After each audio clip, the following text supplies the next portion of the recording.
Matters of the heart this New Year's Eve? Let's see. But I'm sensing that this is some kind of an unrequited love. So, one-sided love ito. So, I don't know if this is you or this is the person that you're dealing with. Pero, I'm seeing right here that someone here feels so connected sa kanyang sarili while the other energy is just, katama yung fish doon. Yan, no? Meron ritong patanaw-tanaw, pasilip-silip, pasulyap-sulyap sa di kalayuan.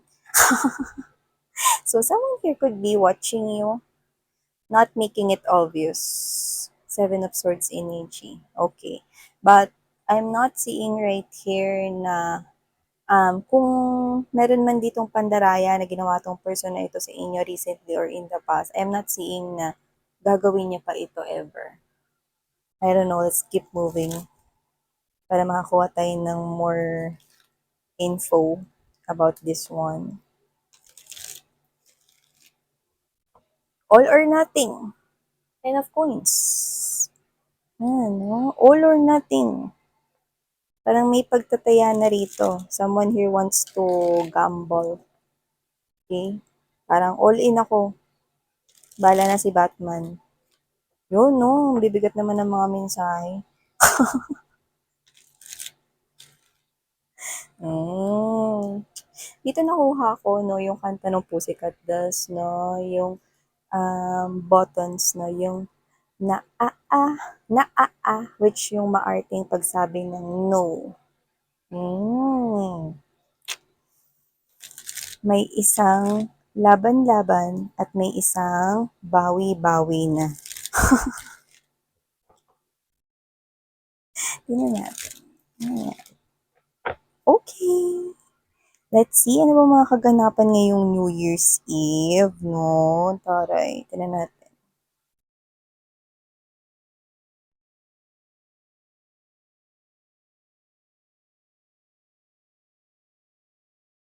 Oh.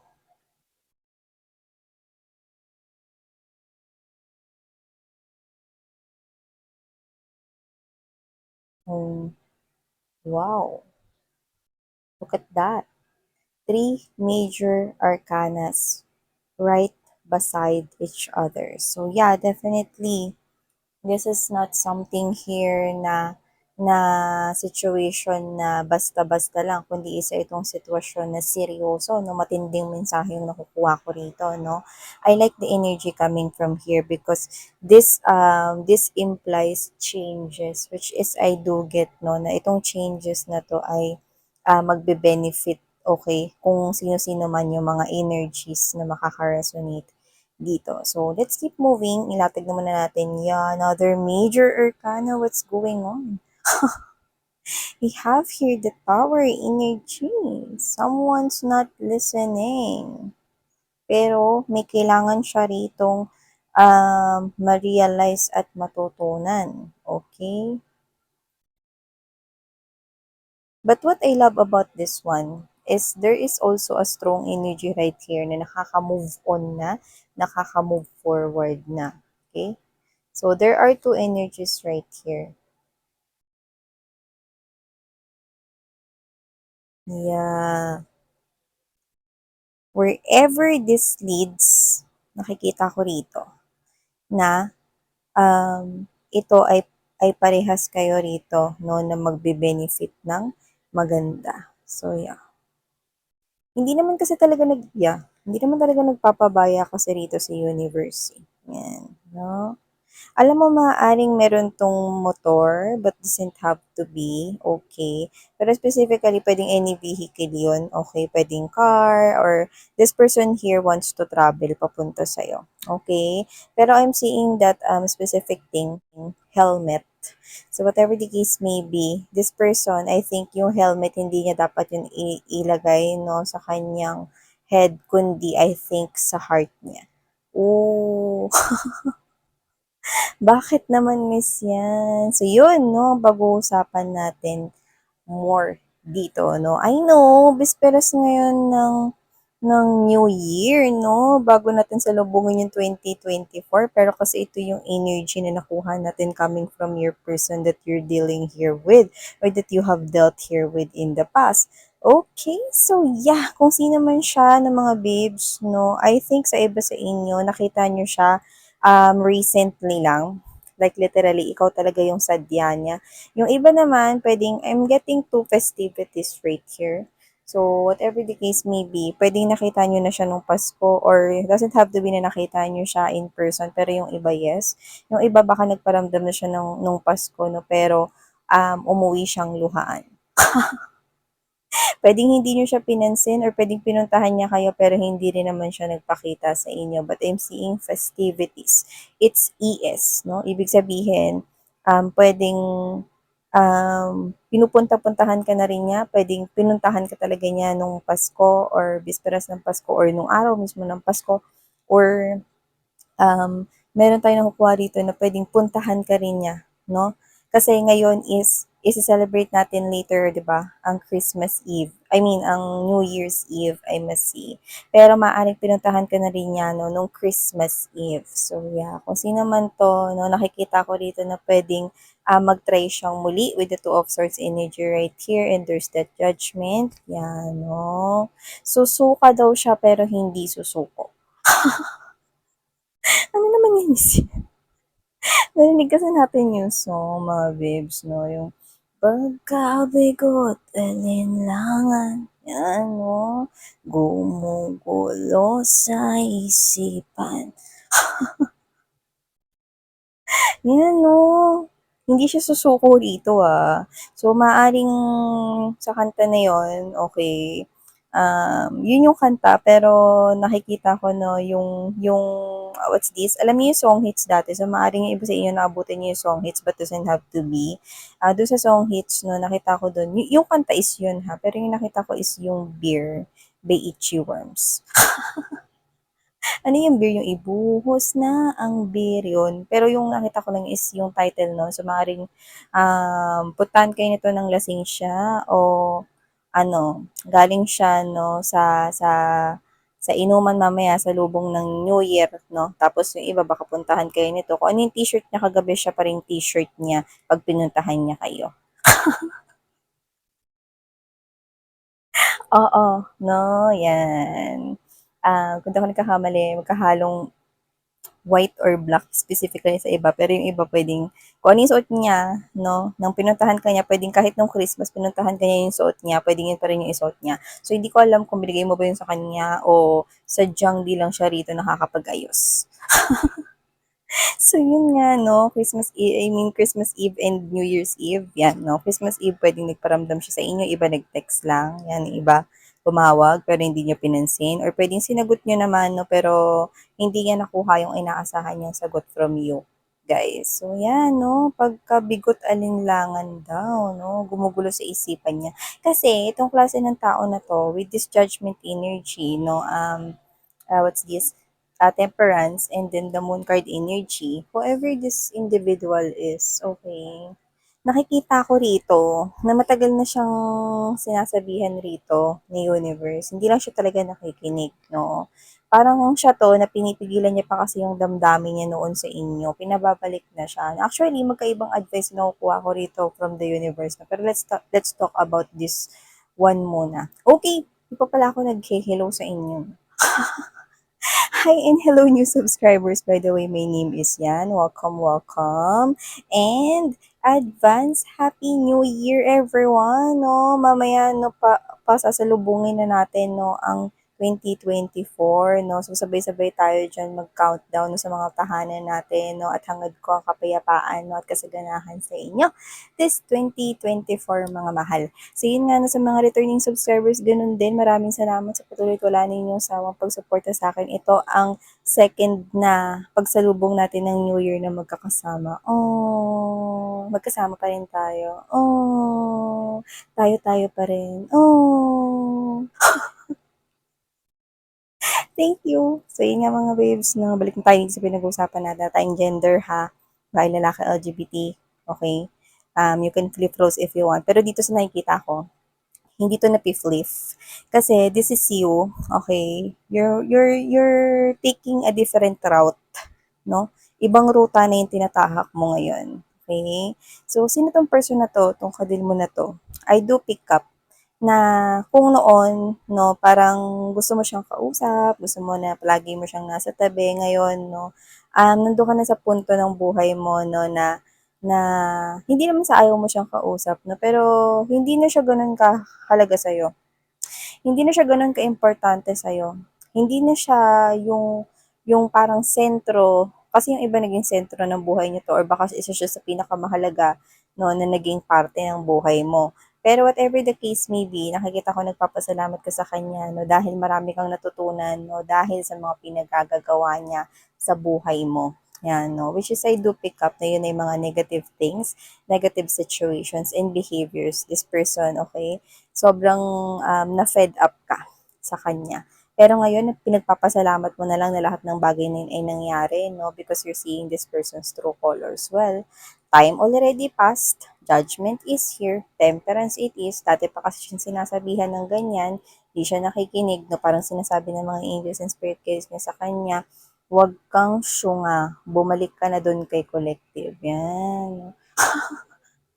Ano po yan? Ganun ba talaga yung words nila doon? Siyempre, words ko lang yung wag kang syunga. Yan, no? Pero siyempre, yung mga angels and spirit guides, no?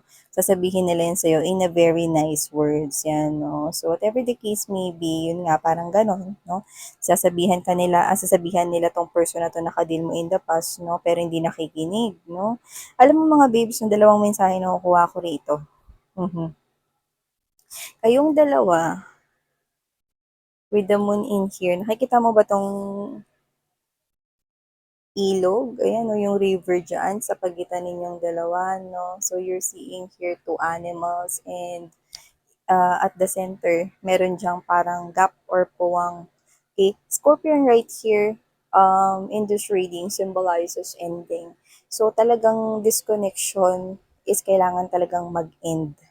High chance naka-karmic partner mo lamang itong tao na to at may natutunan ka na. Okay? Para sa mga hindi pa nakaka-knows ng karmic, no, ang karmic is meron lang kayo ritong soul contract na pinirmahan, no, na hindi nyo na yun kailangan maalala kasi isa yun sa mga napagkasunduan ninyo, no, during your past lives, no. So, with different phases, with different katauhan, no, nagkaroon kayo ng kasunduan with this person, okay, nung mga time na yon. And then, kailangan itong ma-fulfill for you to be able to release each other's karma. Actually, this will bring good karmas for the both of you. It's just that nakikinig ka na kasi ngayon sa mga angels and spirit guides, no? But your person, hindi siya nakikinig. Magkaiba yung mensaheng nakukuha ko rito. If this person here is now realizing, no, at nakinig na siya ngayon, yan, no, it's now too late for him or her, no, na makipag-ayos sa'yo. Kasi yung iba, pwedeng inintay nyo pa talaga na makipag-ayos to sa inyo at bibigyan nyo siya ng panibagong chance, no. Pero yun nga, hindi kasi yun yung supposed to happen. In this reading, I do get that this person is coming back, no? At nakikinig siya rito, binabalik siya rito, no? At ang advice sa'yo, pag bumalik itong tao na to sa buhay mo, gawin mo ang lahat para ikaw ay tumakbo palayo or tumakbo, no, ng mas mabilis sa tao na ito, palayo. Okay? So, magkaiba yan, di ba? So, ibig sabihin, ang binanggit ko kanina, dalawang pathway ang magli-lead sa inyo, no, sa mag-separate na lives, pero parehas na merong naghihintay sa inyong mas established, mas solid na foundation sa buhay ninyo. So, you're not really meant to be together with that person. Okay? So, kakarmic mo ito. Ngayon, nagbabalik siya sa buhay mo, no, pero wala ka ng pakialam.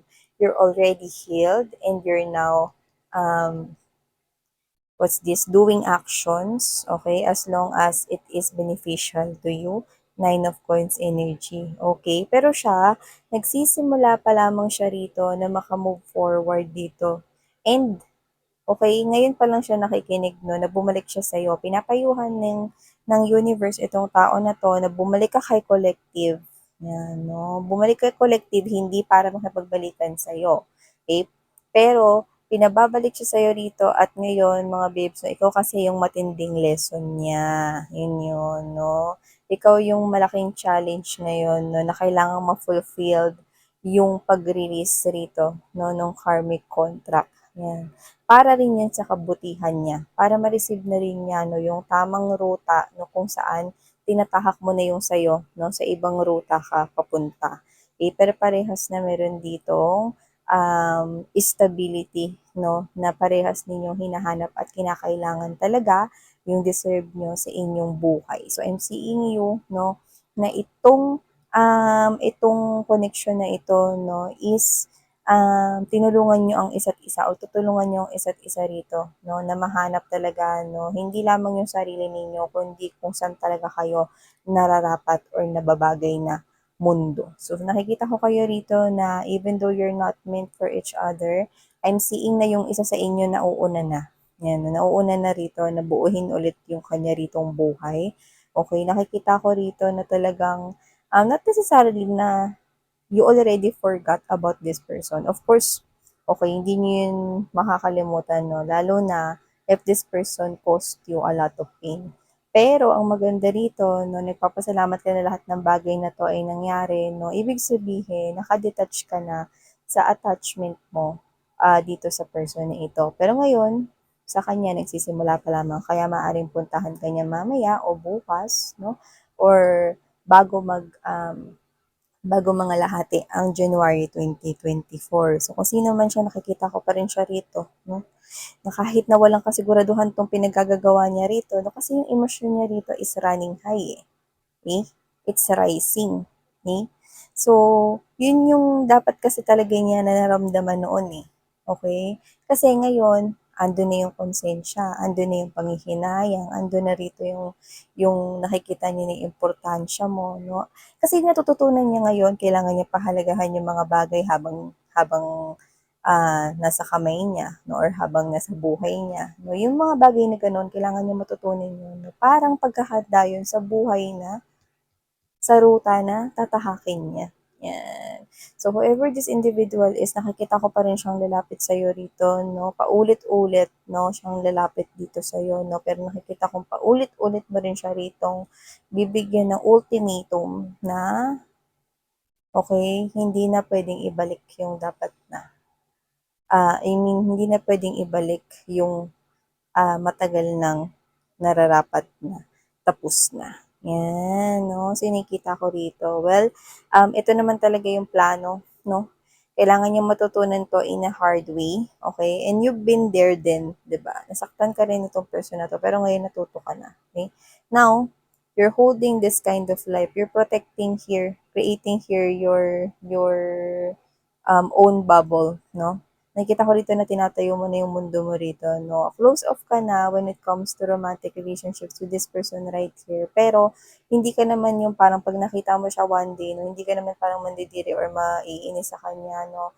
Makikita mo siya rito as someone here na alam mo yung nakikita ko rito, yung parang you're grateful for that wonderful experience or for that heartache na binigay niya sa'yo. Kasi kung hindi dahil doon, hindi mo makikita no, na talagang sadyang maganda pala yung buhay. No? So yun, di ba?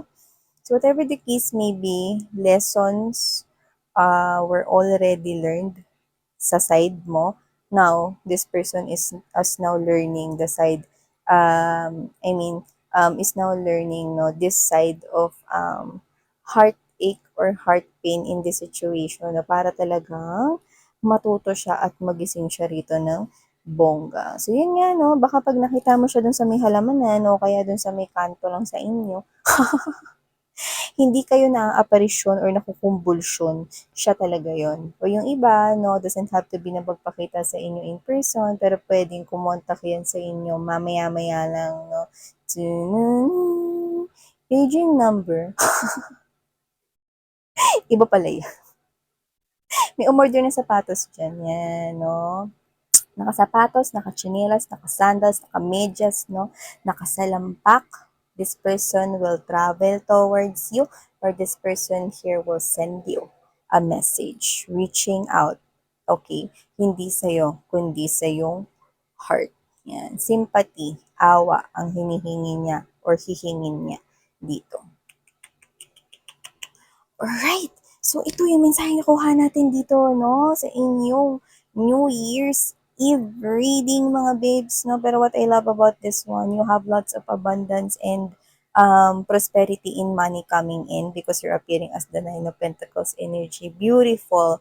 Okay? If you are connected here with someone new, I'm seeing it na mag-grow ito beautifully, slowly but steady. And for others that wala kayong kakonek, I'm seeing someone new in 2024, guys. Meeting someone new. Okay? Wala munang spark agad-agad, pero nakikita ko, no, na meron ditong isang bagong taong papasok sa buhay mo. Eto. Yan. This is someone here who gives me this kind of energy that this is a leader. Okay. I don't know if this person here is tinatago niya na isa ba siyang someone with authority or someone na may mataas na position or designation or someone here na handa rito, no, na maging shield, okay, sa lahat ng mga pagdadaanan mo sa buhay mo. Bongga, no? Tsaka maganda. This person is a free-spirited, no? And someone here na I'm picking up na hindi siya maarte. Mm-mm. Even though this person gives me the vibe na successful siya in some way, this person, I'm seeing na very grounded siya rito. Tsaka yun nga, hindi siya maarte talaga. So, I don't know why I'm getting that hindi maarte kind of thing. Siguro, sa itsura niya mukha siyang maarte. Okay, ba tayong gender dito? Pero malalaman mo na ay hindi pala. Yan. Wow. So, claim this, mga mahal na, and Happy New Year! Woohoo! Sending you love and light, mga babes. So, thank you so much from the bottom of my heart. Sarang hayo, love and light. Annyeong.